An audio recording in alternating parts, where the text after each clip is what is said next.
반갑습니다. 오늘 말씀의 제목이 전설을 확인하라 라고 되어 있습니다. 전설이 뭐예요? 전설을 설명하기 전에 우리가 어떤 사실을 FACT, 팩트라고 하죠. 사실 아닌 걸, 꾸며낸 걸 FICTION, 픽션 그러죠. 그러니까 팩트냐 팩트가 아닌 픽션이냐 이것하고는 관계없이 오래전부터 전해져 내려오는 그런 이야기를 전설이라고 합니다. 그렇죠? 근데 그리스도교 안에는 여러 가지 전설들이 있어요.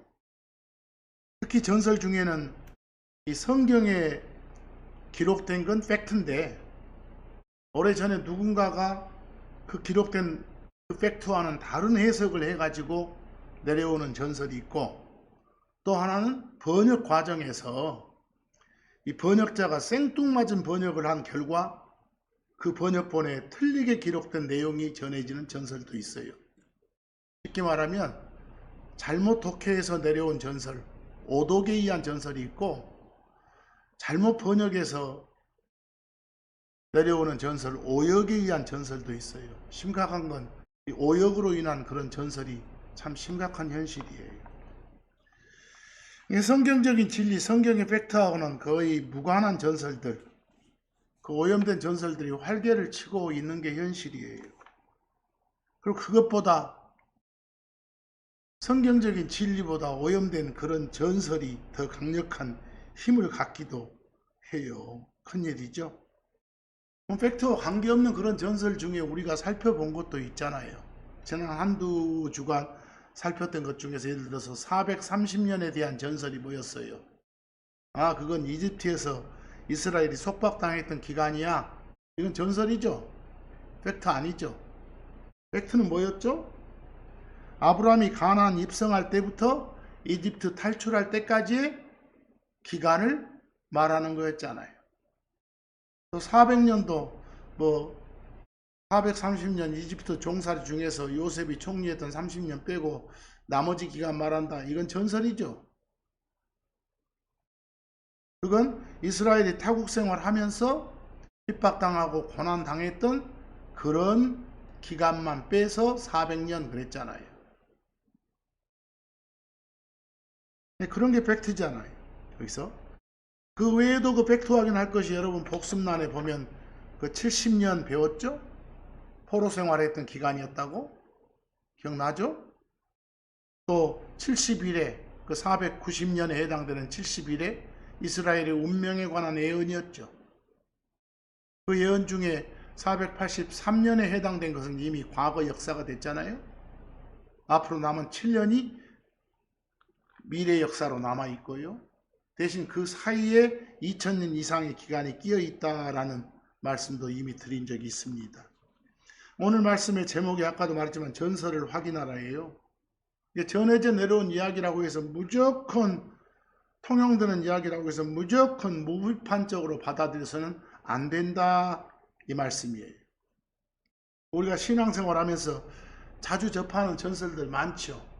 쉬운 거 몇 개 한번 생각해 보세요. 예수님은 12월 25일 날 태어나셨다. 전설이죠? 12월 25일은 한겨울이잖아요. 거기도 나와있지만 누가복음 2장 8절 11절에 따르면 천사가 목자들한테 오늘 예수님 태어났다 이렇게 알려줬을 때 상황이 8절에 나와 있어요. 바로 그 지역에서 목자들이 들에 거하면서 밤새워 자기들의 양떼를 지키고 있었더라 그랬어. 밤새워 자기들의 양떼를 지키고 있었다고 말은 자지 않고 깨어 있었다 이 말이에요. 그때 천사가 알려준 거예요. 들에 거하고 있잖아요. 양떼 뜬 눈으로 지키고 있잖아요. 한겨울에는 이럴 수가 없어요. 중동지역 날씨는.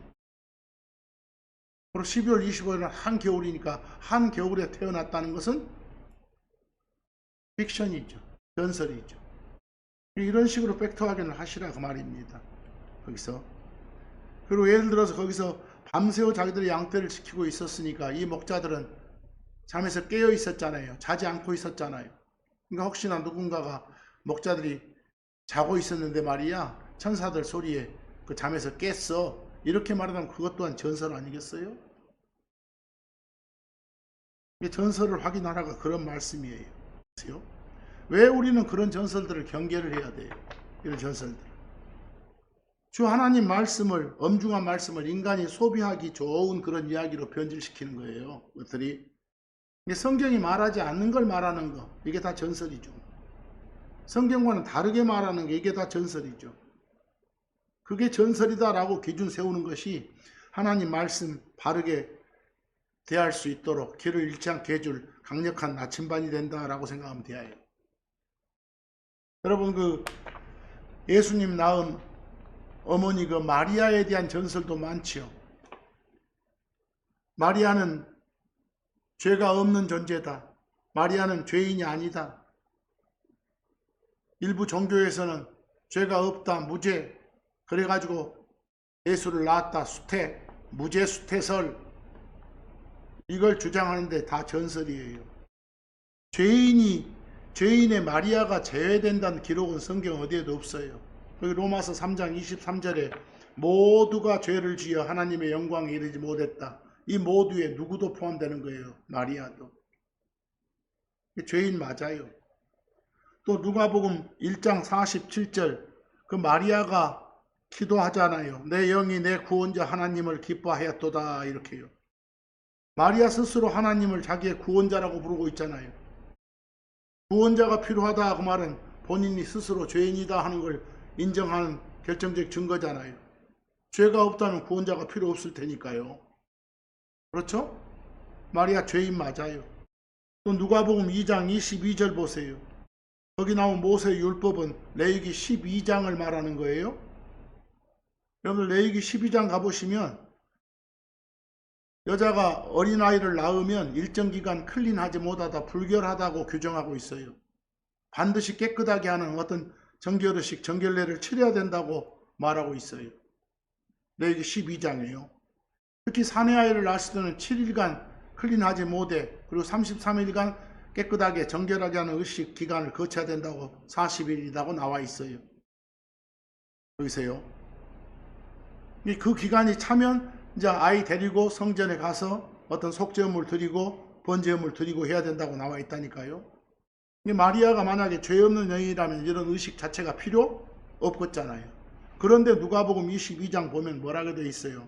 모세의 율법에 따라서 그녀의 정결례의 날들이 채워진 후에 그를 죽게 드리기 위해서 그들이 그를 예루살렘으로 데리고 갔다라고 되어 있잖아요.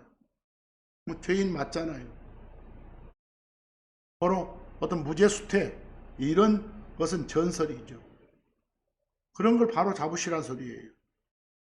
또 마리아에 관한 전설 뭐가 있죠? 마리아는 평생 처녀로 살았다. 평생 동정녀로 살았다. 전설이죠. 성경에는 어째요? 예수님 친동생들이 명시되어 있어요. 거기 마태복음 1장 25절, 마태복음 13장 55절 잘 보시면 알아요. 거기서 성경은 예수님 탄생 이후에도 자기 남편 요셉하고 마리아가 정상적인 부부관계를 가졌고 여러 자녀를 뒀다는 걸 명확히 기록하고 있어요. 그 마태복음 1장 25절에 그녀가 자기의 맏아들을 낳기 전까지는 그녀를 알지 못했더라. 알지 못했다. 어떤 성적 관계, 부부관계가 없었다 이 말이에요. 요셉과 마리아가 언제? 맏아들, 첫아들 낳기 전까지는. 그럼 낳은 후에는 있었다 그 말 아닙니까? 낳은 후에는 처녀 생활이 아니었다 그 말 아닙니까? 그래서요, 평생 동정녀로 살았다? 전설. 알겠죠? 그리고 거기에 맏아들, 예수를 맏아들이라고 표현한 걸로 봐서 이 첫아들 말고 그 다음 둘째, 셋째가 있다는 걸 전제하는 거잖아요. 그렇죠? 외아들이 아니라. 그런 말들을 잘 보고, 또 마태복음 13장 55절 가보면 그 예수님의 친동생들이 그 남자 형제들 4명이 이름이 밝혀져 있잖아요. 그리고 이름 밝혀진 남동생 4명 말고도 이름 밝혀지지 않은 누이들, 여동생들도 있어요. 누이가 아니라 누이들, 시스터스 이러면 2 이상은 되잖아요. 최소 예수 포함 7 이상이었다. 형제남매가. 그래서 그런데 또 뭐라고 해요? 아, 이들은 말이야 사촌가 아니야, 사촌들. 여기 엄연하게 형제라고 맏아들이라고 나오고 마리아가 낳았다고 나오는데 무슨 사촌이에요? 그렇게 하는 것들이 전설이라고요. 그런 성경의 명시적인 단어들을 왜곡하는 전설적 해석 경계하라는 것이 오늘 말씀이에요. 그래서 마리아는 어째요? 하나님의 특별한 은혜를 입어서 전혀 몸으로 예수님 낳는 그런 도구로 쓰임받은 귀한 여인이지만 결코 신격할 대상은 아니라는 거예요. 마리아는 예수님 낳은 이후 남편 요셉하고 함께 가정 이뤄서 하나님께 주신 자녀를 더 낳고 잘 살았으니까요. 마리아 또한 우리하고 똑같은 성정의 죄인으로서 주 예수님을 통한 구원이 필요한 그런 존재였다고요. 평생 동정녀였다거나 무죄한 마리아 이런 주장은 성경의 팩트를 가리고 인간 성품을 하나님 자리에다가 올려두려는 그런 아주 악한 시도인 거예요. 경계해야 되겠죠. 그런 거 말고도 여러분 어째요? 예수님 그 어린아이였을 때 저 동쪽 나라에서 지혜자들이 왔죠. 동방박사들 그러잖아요. 근데 그들이 그 예수님께 드리려고 가져왔던 그 예물, 선물이 세 가지잖아요.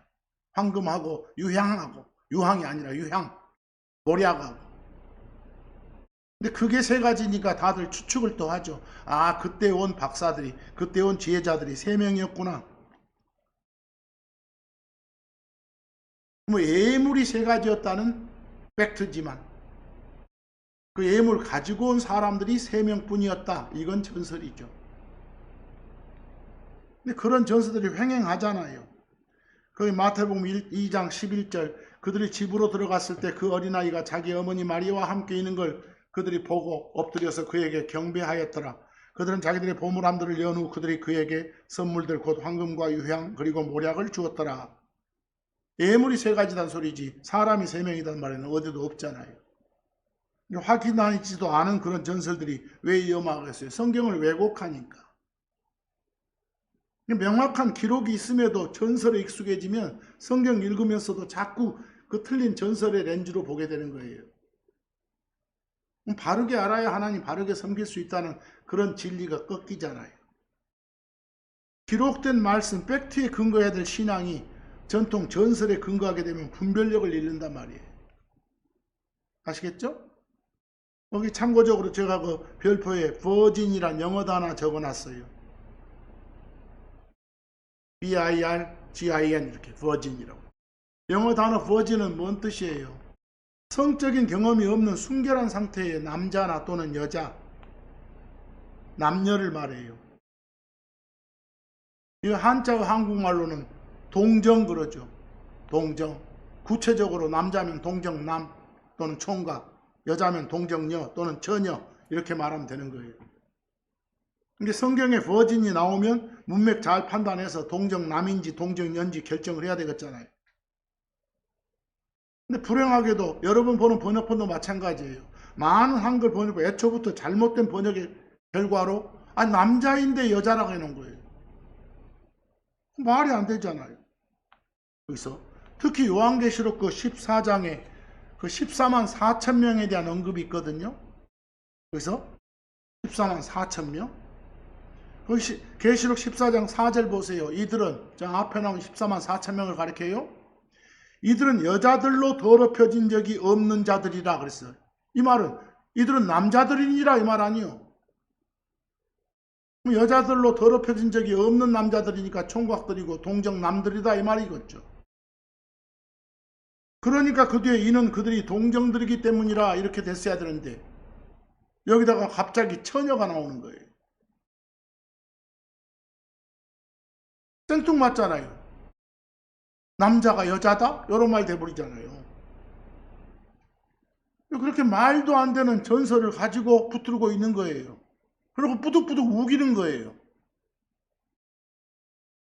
특히 심각한 건 내가 오독으로 인한 전설보다 오염으로 인한 전설, 오역으로 인한 전설이 심각하다겠잖아요.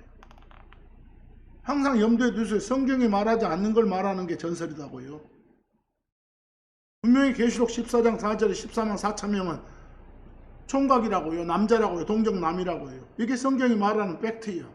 이를 뭉뚱그려서 처녀라고 번역한 성경의 정밀한 묘소를 그냥 전설로 바꾸는 그런 위험성이 있잖아요.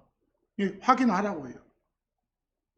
오래전부터 전해 내려온다는 그 이유만으로 이 팩트의 자리를 꿰찬 종교적 전선들을 바른 성경으로 검증하고 오직 기록된 주의 말씀 앞에 바로 서는 여러분과 저가 되어야 돼요.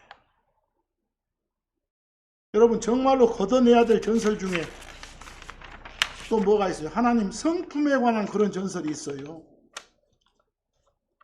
흔히들 하나님은 질투하신다고, 우리가 섬기는 하나님은 질투의 신이라고 하고들 있어요. 그건 전설이에요. 마치 하나님을 인간처럼 시기 질투하는 그런 성품을 가진 존재로 오해하게 만들잖아요. 선한 하나님을 악하게 묘사하는 그런 일종의 신성모독이에요. 팩트는 뭐예요? 하나님은 질투의 신이 아니죠. 특히 그런 전설을 만들어내게 된 원인 중에 하나가 그 영어 단어 jealousy의 잘못 번역이에요. 거기 그 신명기 4장 24절 나오고 그 밑에 jealousy라고 제가 적어놨죠. Y자찐 jealous도 마찬가지예요. jealous나 jealousy는 시기하고 질투한다는 뜻도 있고 막 화내고 분노하고 진노한다는 뜻도 있어요. 영어로 시기하고 질투하는 영어에 아주 쉬운 영어가 envy죠. 화내는 영어가 anger죠. 다시 말해서 젤러시는 envy의 뜻도 있고 anger의 뜻도 있단 말이에요. 근데 성경에 쓰이는 젤러시는 전부 다 anger의 뜻이에요. envy가 아니에요. 그리고 envy와 anger는 질적인 차이가 있어요. envy는 어째요? 남이 가진 것을 막 배합하는 거잖아요. 시샘하고 악한 성품이에요. 우리 인간의 성품이에요. 마귀적인 성품이에요. 하지만 젤러시, 화내고 진노하고 의로운 분노하는 것은 어째요? 하나님의 성품이에요. 자기한테 속한 정당한 권리나 사랑이 침해당했을 때 일어나는 뜨거운 열정이나 분노를 말하는 게 성경이 말하는 젤러시예요.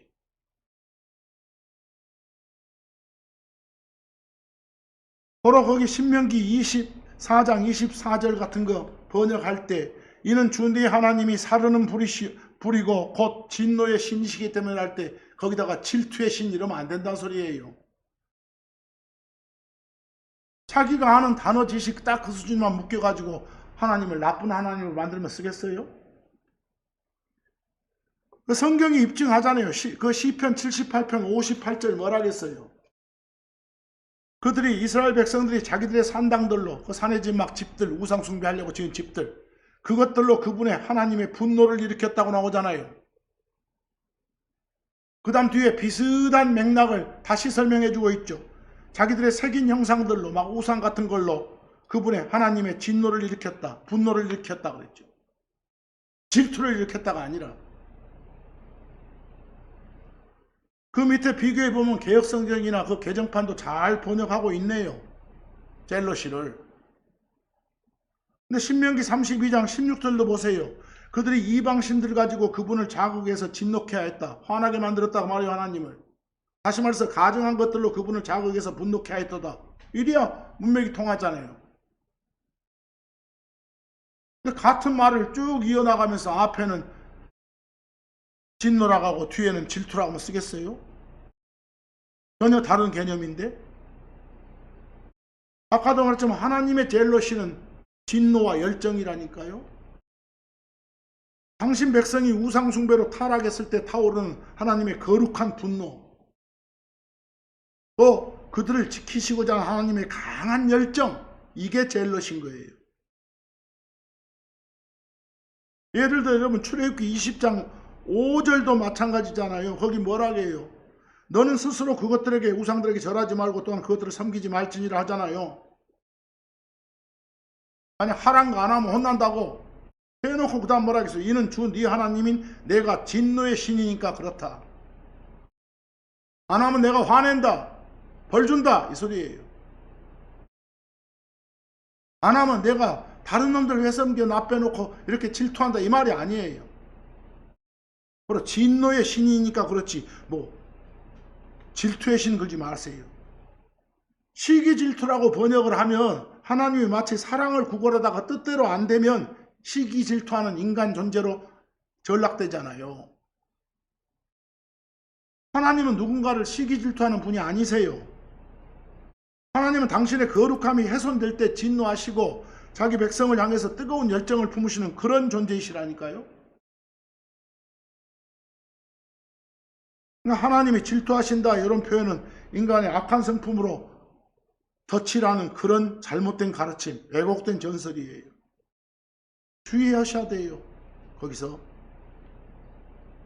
여러분 이런 것도 말고도 그 이사야서 53장을 가보면 정말 여기는 더 심각해요. 이사야서 53장은 예수님, 그 메시아이신 예수님이 이 땅에 오시기 수백 년 전의 예언이에요. 나중에 오게 되면 이런 순환을 겪게 된다라고 그 예언해 놓은 데가 있어요. 수백 년 전에. 근데 이게 이제 우리 입장에서 보면 과거 역사가 됐죠. 그때는 미래 예언이지만 또 우리는 이미 다 과거 역사를 잘 알고 있는 내용이잖아요. 그런데 이사야서 53장 그 8절을 시작을 뭐라고 했는지 아세요? 거기 별표처럼 뭐라겠어요? 그는 감옥에도 가지 못하고, 그는 메시아 예수님 말이에요. 공정한 재판도 받지 못하였다고 나오잖아요. 그 감옥에도 가지 못하고 왜 생뚱맞아요? 감옥에도 가지 못했다면 마치 예수님 그분이 감옥에 가고 싶어 했던 그런 느낌 아니에요? 또는 감옥에 가는 것이 어떤 정당한 절차였던 것처럼 들리지 않아요? 그렇지 않아요? 한국말 되나요 이것이?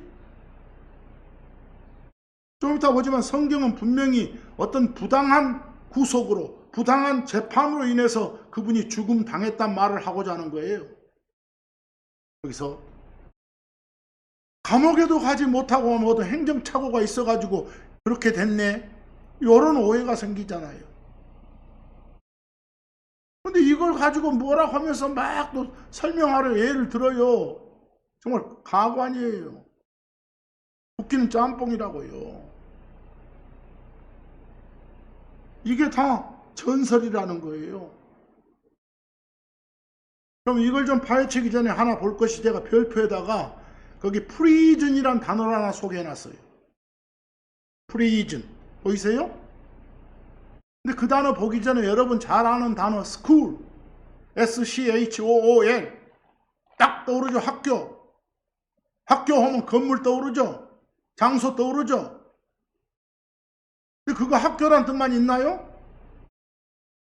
학교 존재 목적이 수업하고 공부하는 거 아니에요. 가르치는 거.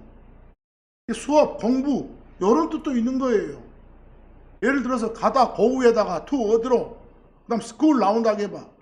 근데 go to 다음에 the school 하면 뭐 학부모가 학교 간다거나 학교에 볼일 보러 가는 거예요. 그러나 더 빼고 go to school 하면 수업하러 가는 거예요. 공부하러 가는 거예요. 설령 학교 가다 이렇게 하더라도 go to school, 더가 없으면 수업하러 가는 거라니까요. 학생 입장으로서. 마찬가지로 프리즌도 마찬가지예요. go to the prison 그러잖아요.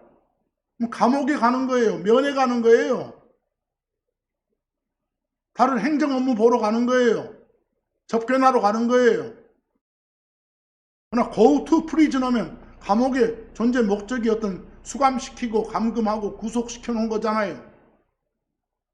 go to prison 하면 더 없으면 수감되는 거예요.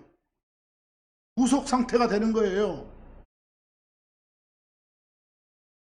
그 이사야서 53장 8절에 그 앞에 문장, 거기에 프리즌 나올 때 더가 없어요.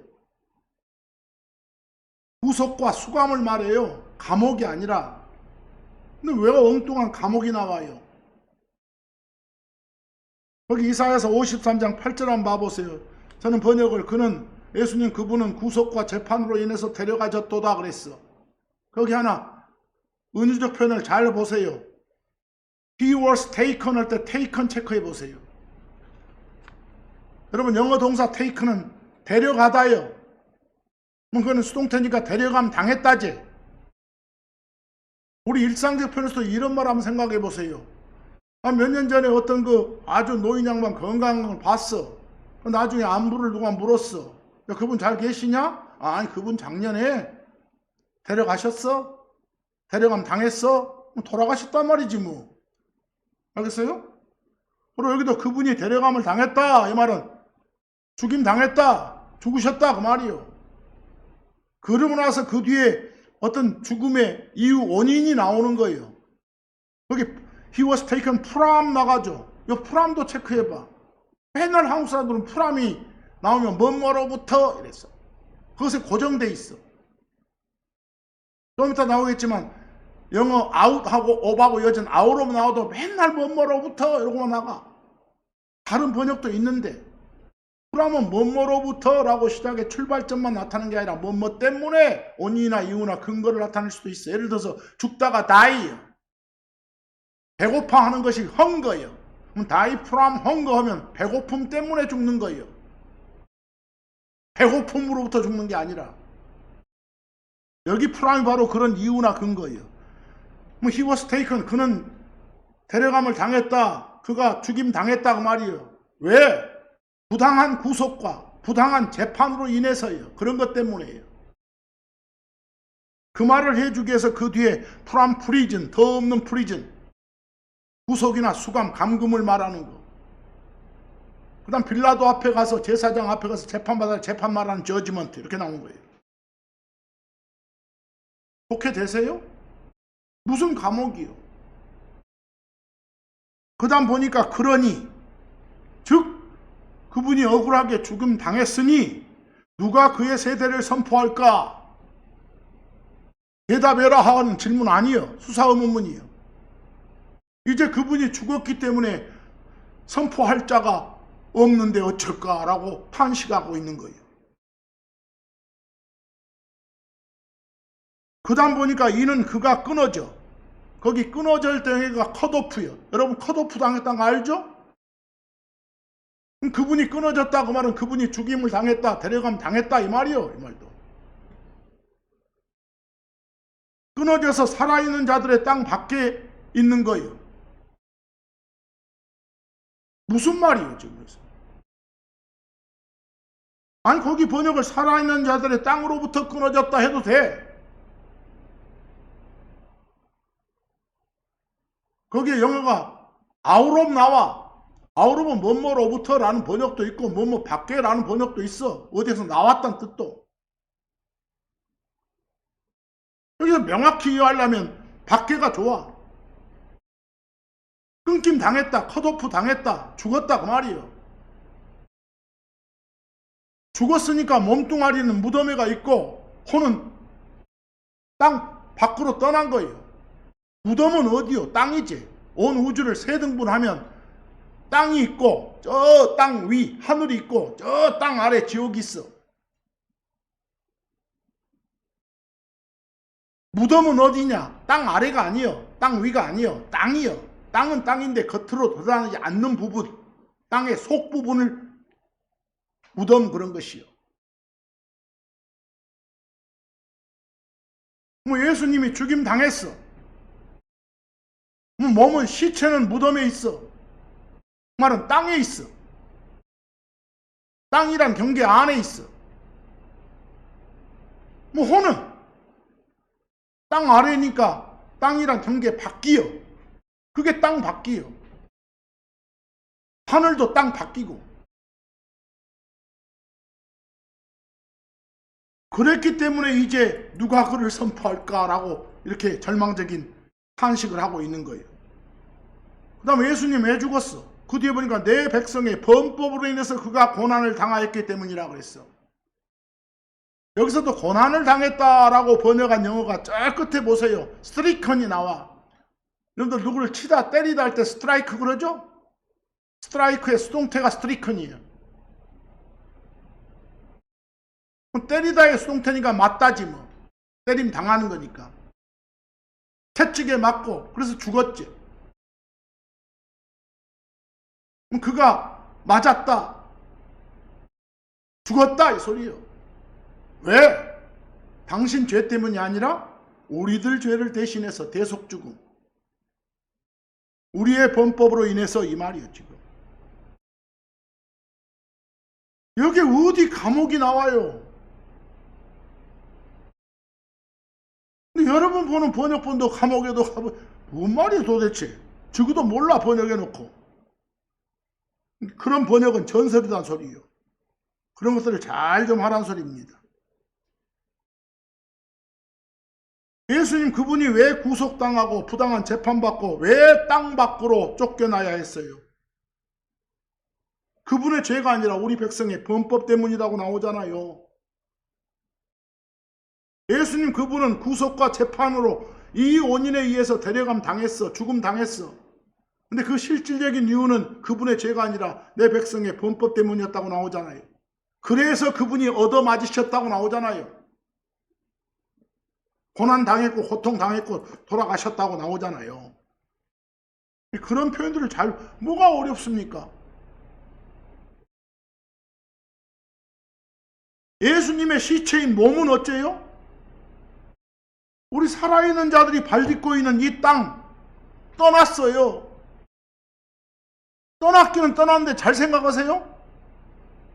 땅 속에 들어갔잖아요. 근데 땅 속도 땅이라니까요. 무덤은 땅이요. 몸은 땅에 있어. 그러나 혼은 어쨌어요? 떠났다고. 땅 밖으로 떠났다고. 거기는 땅 밖으로, 땅 아래로. 그 땅 아래로 갔음을 말할 때 살아있는 자들이 발딛고 있는 땅이란 물리적인 경계 밖으로 그 말이요.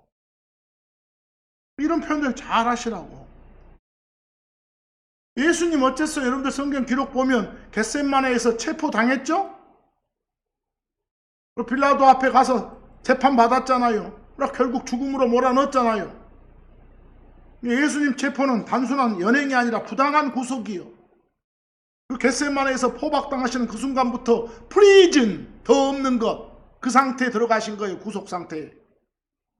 그래서 저지먼트 재판을 위해서 끌려갔잖아요. 그게 다 종합적으로 구금당하고 억류당하고 구속당한 그런 상태라니까. 그게 이유고 원인 되고 그가 근거가 돼서 죽임 당한 것이요. 거기 참고 좀 봐보세요. 마태복음 26장 50절. 그들이 와가지고 관원들이 와서 예수님께 손을 댔다. 그래서 그분을 데려갔더라. 포박해갖고 데려간 거예요. 이게 구속이요 감금이지.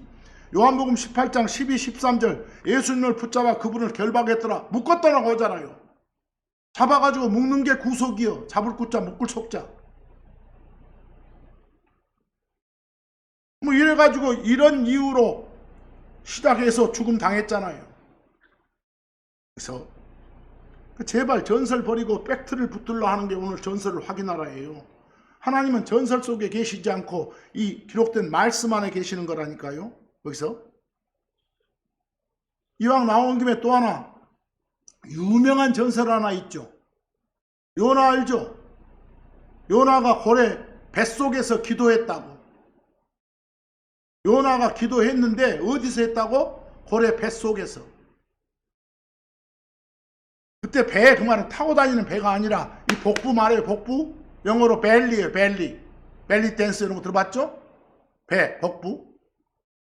벨리 안에서 기도했다. 이거 전설이에요. 잘못이에요. 벨리 안에서 기도한 게 아니라 한참 뒤에 벨리에서 나와가지고 벨리 밖에서, 즉 육지에서 뱉어내짐 당한 뒤에 기도한 거예요. 과거를 회상하면서.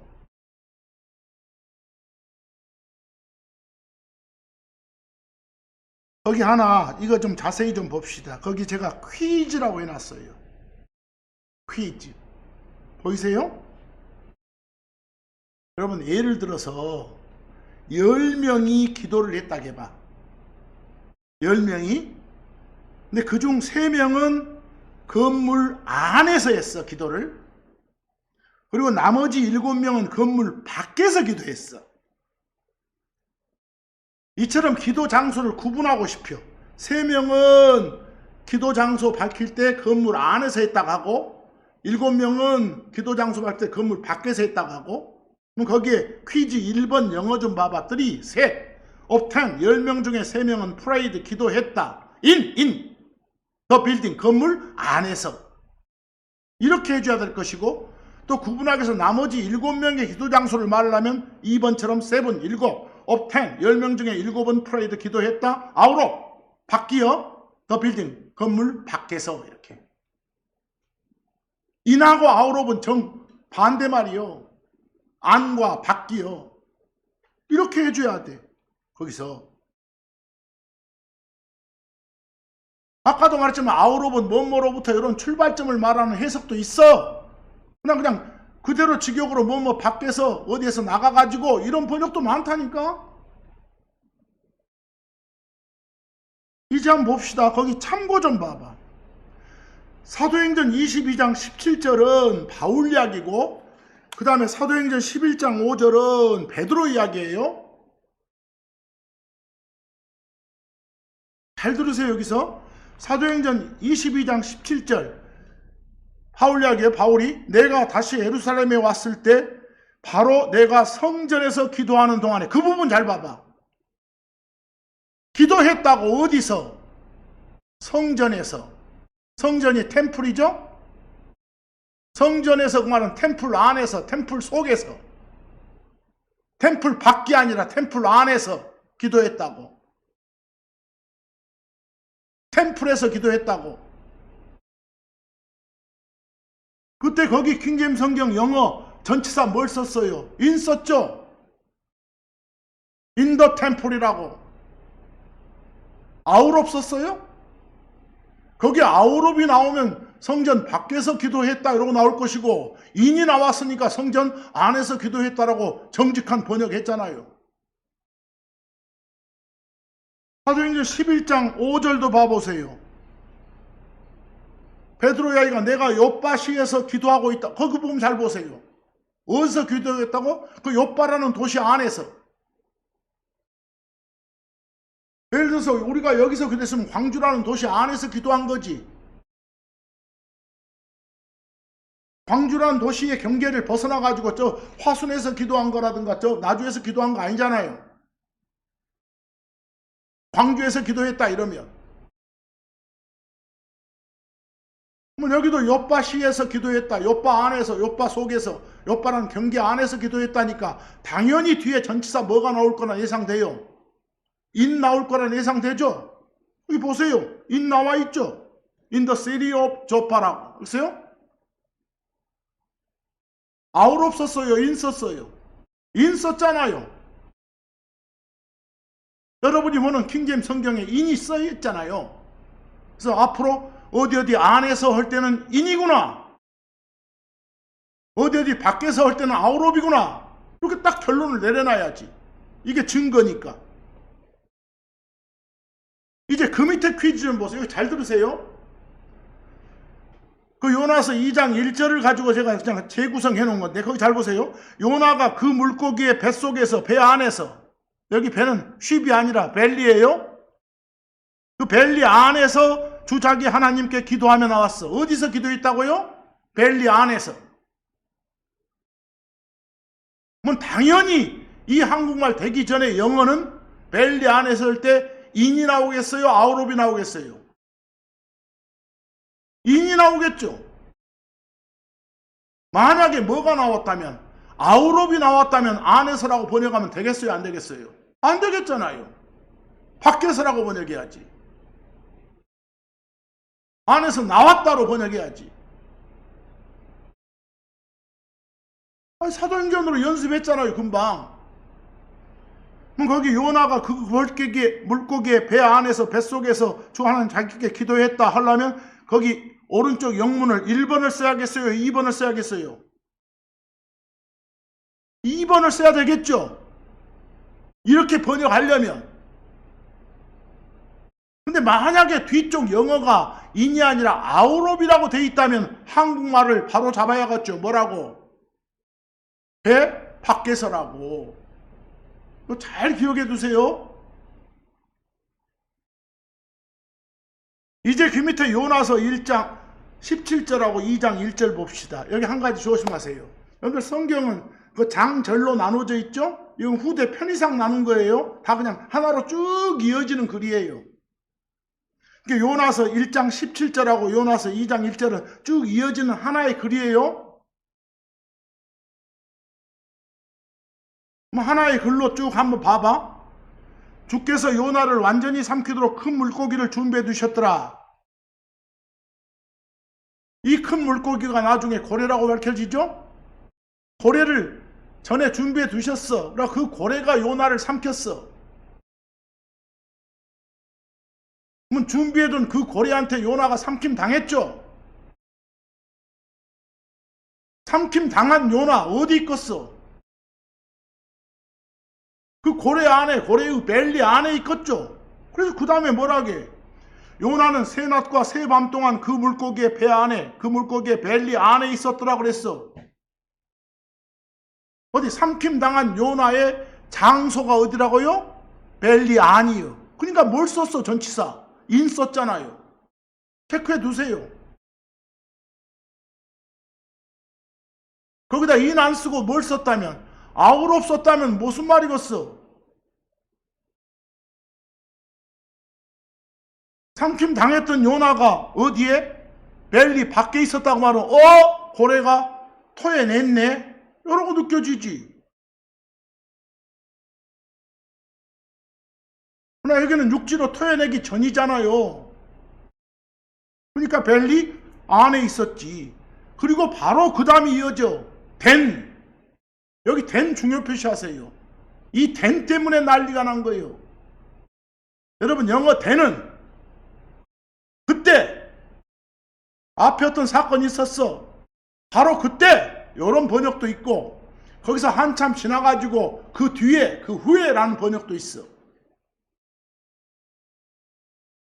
근데 여기서 이 된을 만약에 그때라고 번역하면 여러분 번역본은 그렇게 돼 있어. 그때라고 번역하면 뒤에 말을 조정을 해야 돼. 잘 보세요. 그때 하면 언제예요? 요나가 벨리 안에 있을 때요. 그러죠? 삼킴당한 요나가 그 벨리 배 안에 있을 때요. 그리고 뒤에 봐서 그때 기도했다 하려면 어디서 기도했다가 맞아? 우리말로 거기서 그 벨리 안에서 기도했다가 맞지? 걔를 그때라고 번역하면 그런데 거기 나와 있는 뒤에 영어가 보니까 벨리 안에서 인이여 아우롭이여 저 끝에 아우롭 나왔죠. 영어가 아우롭이면 바뀌라겠지. 인이면 아니고. 아까 여러 연습했잖아요 지금까지. 그러면 뭔가 된을 그때라고 번역해 놓으니까 그 뒤에 말이 이제 안 맞는 거야. 여기 된은 그때가 아니라 한참 지난 뒤에요. 나중에 삼킴 당한 그 요나가 고래가 뱉어냈을 때, 육지로 뱉어냈을 때요. 그때 과거를 회상하면서 기도하는 거예요. 그럼 거기 된을 뭐라고 하겠어요? 그 뒤에 한참 지나서 며칠 지나서 말이요. 그 뒤에 요나가 기도했다고. 어디서 기도했다고?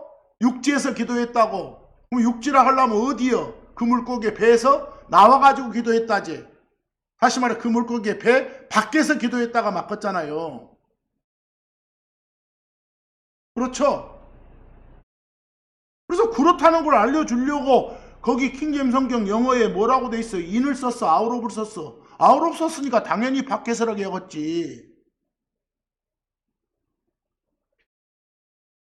근데 이 번역자들은 저 앞에 된을 갖다가 그때라고 해놓으니까 뒤에 뭔가 밖에라고 하면 안 맞거든.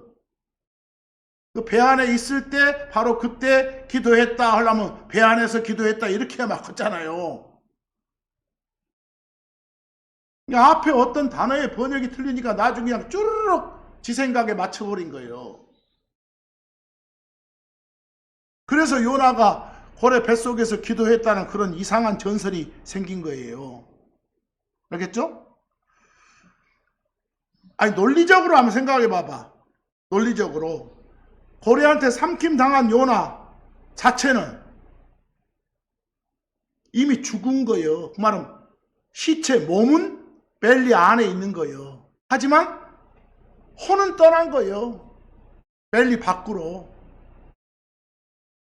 예수님 십자가 죽음 당했을 때 몸은, 시체는 무덤에 있는 거예요. 즉 땅에 있는 거예요.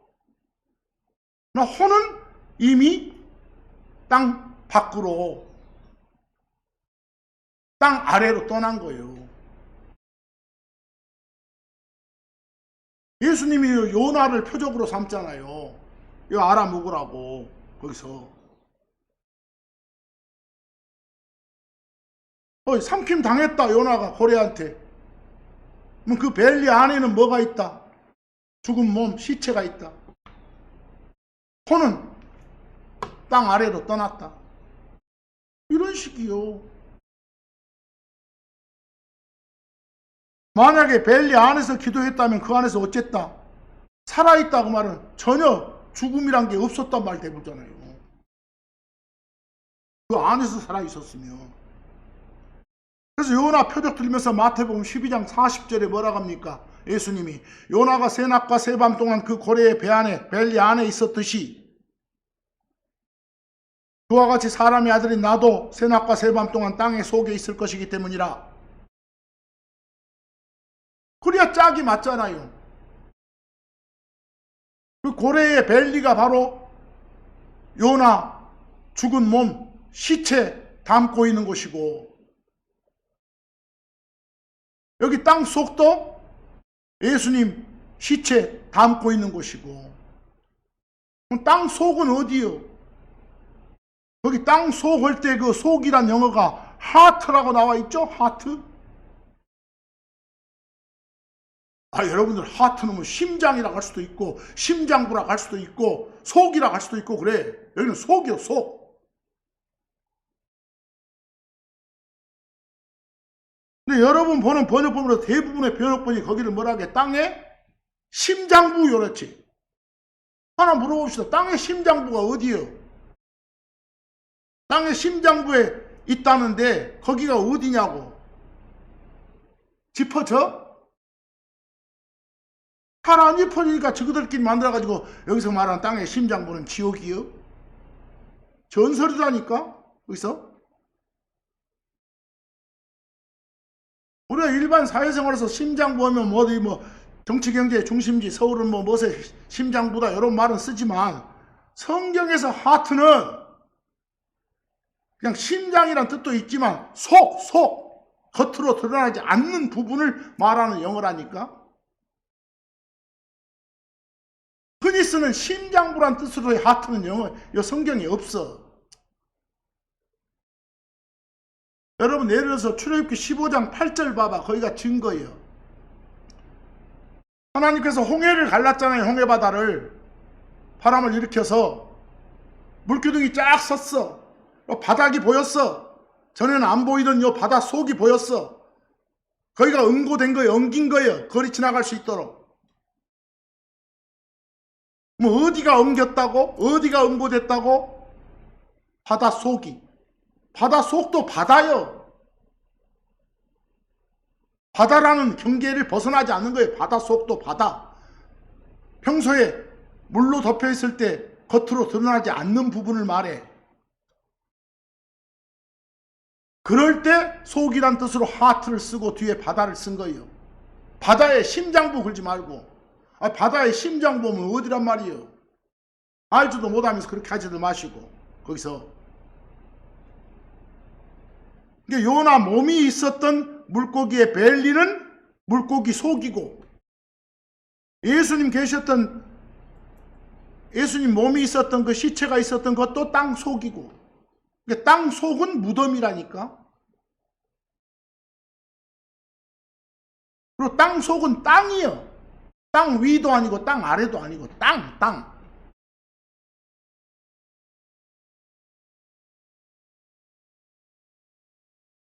만약에 예수님 십자가 사건 뒤에 예수님 몸이 땅 속에 있었다. 이 말은 땅에 있었다요. 그렇게 번역돼야 될 자리에 땅의 심장부에 있었다 했고, 땅의 심장부는 지옥이여 하면, 아유, 죽은 몸 시체가 지옥 갔다 말되므로 말이 안 되잖아요. 그런 것들, 그 오역으로 인한 전설들이 너무 심각해요. 그런 말들 잘 보고.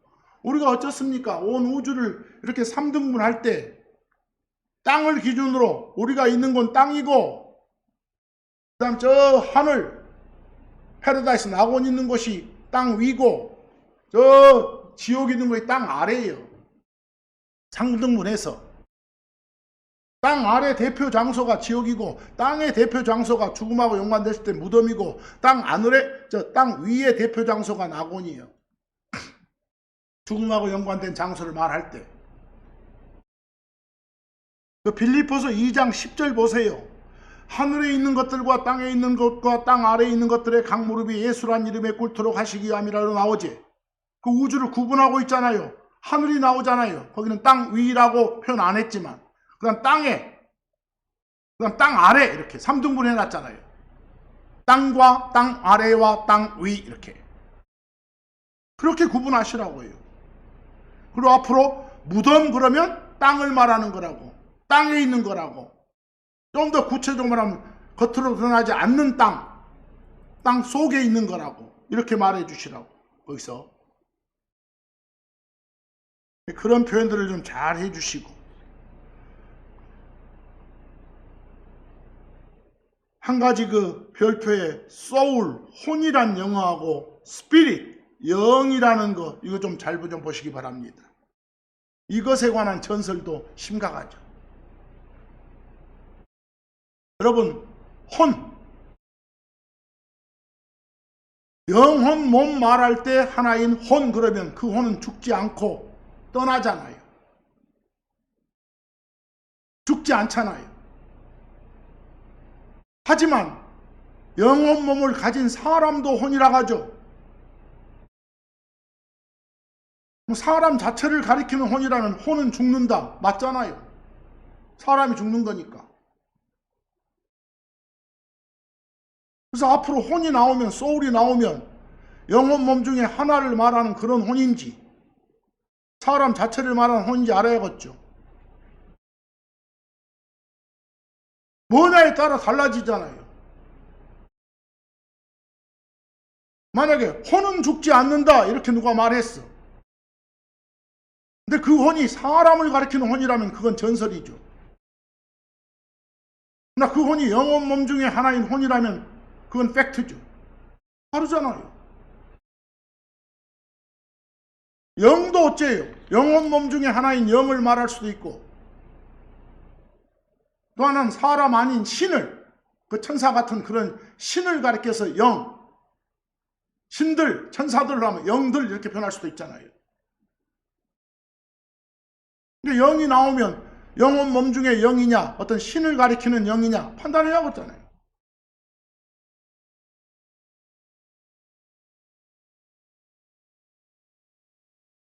출애굽기 12장 15절에 혼이 나와요.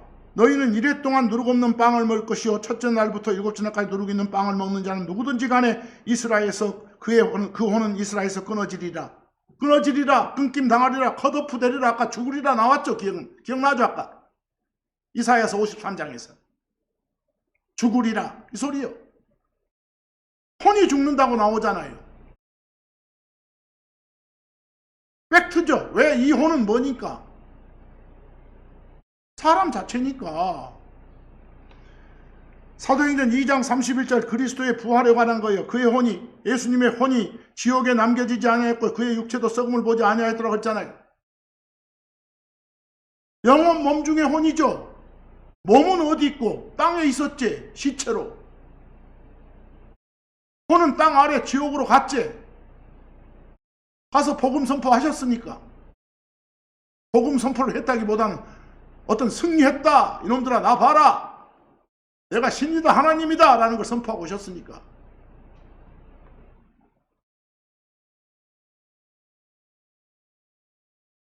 그러나 나중에 셋째 날 다시 일어나셨으니까, 부활했으니까 썩지 않았으니까. 안 썩는 몸으로 일어나셨으니까. 지금 그런 말이에요. 뭐 여기는 영혼 몸 중에 혼이요. 그 시편 30편 1절하고 3절 이런 부분들을 잘 보셔야 돼. 여러분들 다윗이 그 사울한테 그렇게 고난 당하면서도 안 죽고 살았어. 하나님이 지켜주셨으니까. 하나님이 보호해 주셨으니까. 그에 대한 감사 기도가 지금 여기요. 안 죽게 해줘서, 항상 살게 해줘서 감사드린다고 기도하는 거예요. 오 주여, 제가 당신을 찬양하겠나이다. 이는 당신께서 저를 들어 올리시사 제 원수들이 저로 인해 기뻐하지 못하게 해주셨기 때문입니다. 항상 위험 상황에 있을 때 거기서 건져내 주셨기 때문에 감사합니다, 이 소리요.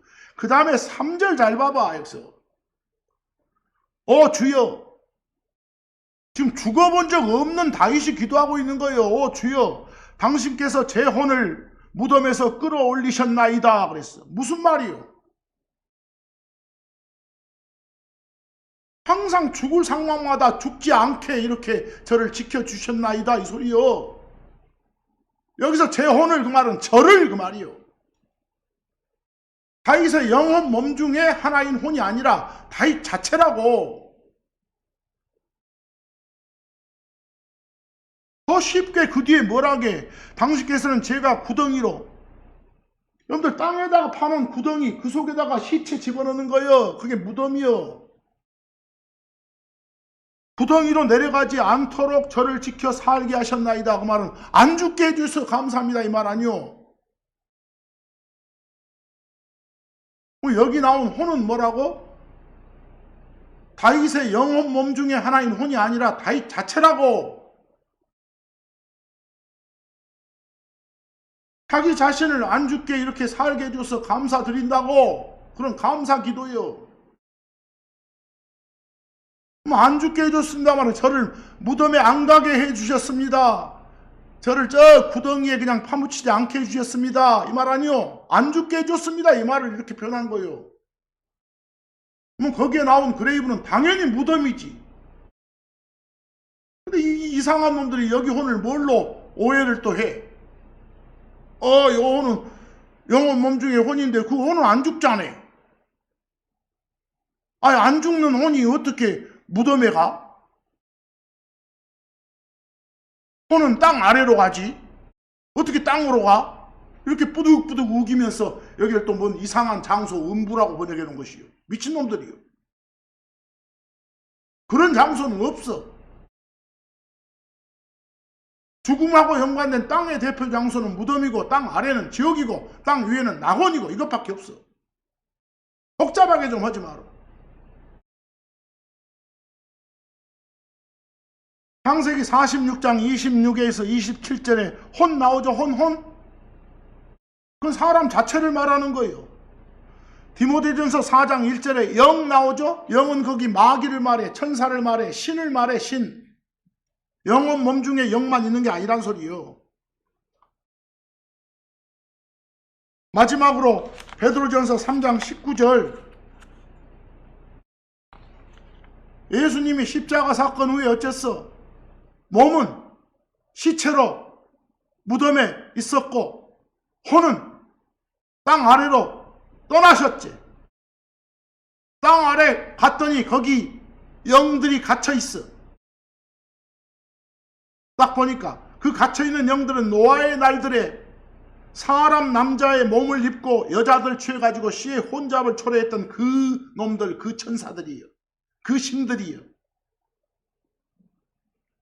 그들은 그 당시에 그때 지은 죄로 말미암아 저 땅 아래 지옥에 감금되어 있는 상태예요. 지금 거기 뭐 감옥이 있다 이 말이 아니라 거기도 프리즌 나오는데 더가 없어. 감금 상태예요. 구속 상태. 그래서 베드로전서 3장 19절, 그분께서는 또한 감금되어 있는 그 영들한테 가서 선포하셨더라 그랬어. in prison 써가지고 강제적인 감금 생태라는 걸 보여주고 있는 거예요. 단지 지옥에 놀러 가서 있는 게 아니에요. 하나님의 공의로운 심판에 의해서 지금 수감 상태, 감금 상태에 있는 거예요. 이게 승리자로서 지옥에 가신 예수님은 지옥과 사망의 열쇠를 가진 분이시잖아. 그런 권능자로서 이곳에 가셨고 거기 있는 영들한테 당신 승리를 선포하셨던 것이요. 그래서 뭐 그런 영 나오면 뭐라고요? 아, 신이구나. 특히 여기는 천사구나.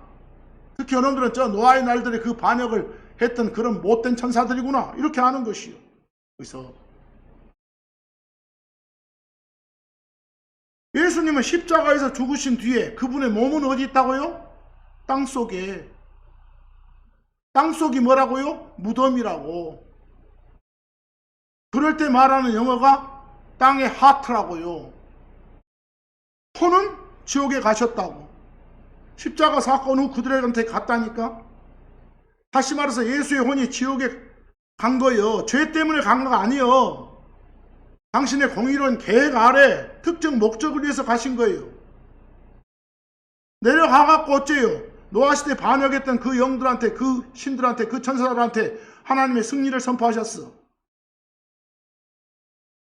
하늘과 땅뿐 아니라 땅 아래에 있는 모든 존재한테도 최고의 통치자가 나다 하는 걸 보여주신 거예요. 거기 선포하셨다 나왔잖아요. 어떤 회개하라고 촉구하는 복음 전파가 아니요. 오히려 씨를 혼잡하게 해가지고 메시아 탄생을 막으려 했던 이 타락한 영들, 이 천사들한테 야 이놈들아 네 계획 실패했단 거 알겠어? 내가 바로 죽음과 부활을 통해 승리한 거야. 이 사실을 그들의 거처에 가서 직접 공표하고 주지시켰던 거예요. 결국 내가 하나님이다 하는 그런 장엄한 선포예요. 이런 것들을 쭉 좀 보시라고. 혼이 나오고 영이 나오는데 어떤 혼인지 어떤 몸인 어떤 영인지를 판단 못 해가지고 막 만들어내는 것이 막 음부가 나오고 뭐 연옥에 대한 교리가 나오고 별 잡탕이 나오는 거예요. 별 전설이 다 쏟아지는 거예요. 오늘 이 시간에 여러 가지 말씀드렸지만 이런 오염된 전설들 바로 잡는 여러분이 되셔야 돼요. 특히 오독으로 인한 전설이라면 성경 교사가 똑바르다면 바로 잡을 수가 있어. 근데 뭐가 힘들어? 오독. 그건 좋은데 오역. 잘못된 번역으로 인한 이런 전설이 바로잡기가 힘들어요. 왜? 인쇄물로 여러분들이 가지고 있으면서 야 이거 그래도 잘난 사람 이러고 번역 이러고 나가니까 바르게 알아야 하나님 바르게 섬길 수 있습니다. 특히 그래서 오늘 제목이 전설 확인하고 살아란 겁니다. 다음 시간에도 좀 다른 사항을 한 번 더 말씀드려야겠습니다. 오늘 말씀 여기서 마칩니다.